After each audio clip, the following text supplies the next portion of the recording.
Hi there. I wanted to do a follow-up to one of my videos on free will, as that seemed to really raise a lot of comments and questions, and in fact invoked a few of you to feel a little bit angry.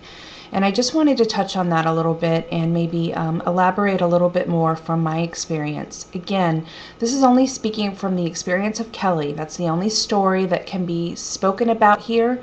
I certainly am not on a ton of websites reading about other people's near-death experiences or reading books. Many of you are referring me to others, and that's beautiful, but I've been guided to stay very true in my own experience, not to blend it with other people's, and not to even create a sense of doubt in the human self of Kelly that her experience is valid, because it is so different from many others.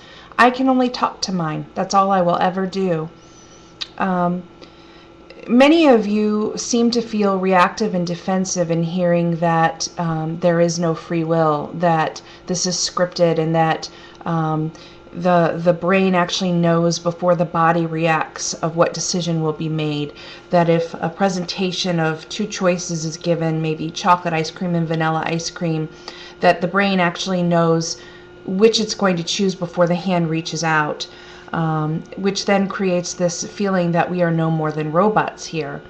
And what I will say to that is, you are a robot of your own choosing. You are a robot of your own soul's script. So if that feels upsetting to you, that to me is something to inquire on. I trust my soul implicitly. My soul is my connection to all that is. And if it has scripted for me to choose chocolate ice cream over vanilla, or something even more profound like having children or not having children in this life experience, I am not going to resist any of that. I'm just going to trust it implicitly with all that my beingness is. I certainly don't feel like a robot or a puppet by any means. I find joy in everything here in life. If I were to do as many of you have suggested, if there's no free will, go out and murder a bunch of people, or if there's no free will, what stops us from being in integrity, and kind of all these questions that are stirring up. And I ask you just to center yourself in those questions. Ask yourself those questions and feel the body. Feel the body's response. The body is a pendulum. It is full of kinesiology. It will never lie to you. You know your truth. You know if your destiny in your path calls for you to be a mass murderer or a kind person. Act from a place that you're feeling guided from in your internal guidance system. It never lies. Certainly there are those souls who have scripted such things for themselves. And I've talked about this in my videos. But I think what my only response to is this. There is nothing you can do wrong here. Even if you think, watching this video, you're mad and you're going to go react, and then you're going to say it's Kelly's fault because her video made me so angry, even that is scripted. Even that. So what is the anger about? What is the defensiveness about? Dive into that a little bit. Be with it. Find that inside of you and sit with it. And ask over and over, why am I angry hearing this? Defensiveness is certainly a trigger to allow us to recognize there's something to be inquired about. And it's never about the person we're angry with or defensive towards.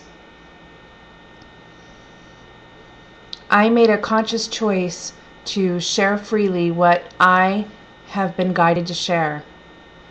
Allow what resonates for you to resonate, and whatever else doesn't, let it go by the wayside. I'm not attached to any outcomes here.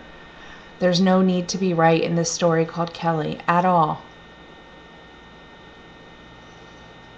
Free will is something we want to believe in. We want to believe that we get to make choices, because the thought that we're not making choices feels far too painful. Then the human mind wants to say that I'm just going to sit on that couch over there and drool all over myself for the next 2 weeks because it doesn't matter if I get up or go to work. And what I would say to that is, if that's what you ended up doing, that's what's scripted. If your response to hearing this causes that reaction, then that is what is scripted. And if after 2 weeks you notice the body get hungry and it rises up, and you watch the hand making the sandwich and eating the food and taking the shower and getting in the car and driving and going back into life, then that is what is scripted. You can go to a place that this is doom and gloom and that it's a horrible thing to know, or you can be very, very grateful in knowing that your soul would never, ever script something that is horrible for you, or for that of all mankind, the story of all mankind, which is together combined into the oneness of all that we are, this energy we refer to as God. You're part of that. Why would that ever script anything but perfection for you? Many of you have said, why would a soul script for something painful to happen? Well, that's a very linear perspective. Painful is a very, very human form of consciousness. We're saying that something hurts us, that something can create a breakdown in us, or destroy us, or harm us. Those are dualistic thoughts. I am an eternal being, whole, complete, and fulfilled in all that I am needing. Yes, I'm living a human experience, and therefore pain can be felt. Yet as soon as I leave this zoot suit and I look back on this, it's only a second. It's only a second, and there is no memory of pain. There is no experience of any of that. There is no regret or angst or suffering or sadness or shoulda, woulda, couldas. None of that is there. These are all linear human emotions, and we're trying to apply them to very non-linear human experience. So I'll wrap it up with that, keep it short, sweet, and simple, and just say that if the idea of no free will has really rattled you, be with that. Ask and wait for the body to respond. Why does that make me so angry? What within me is resisting this?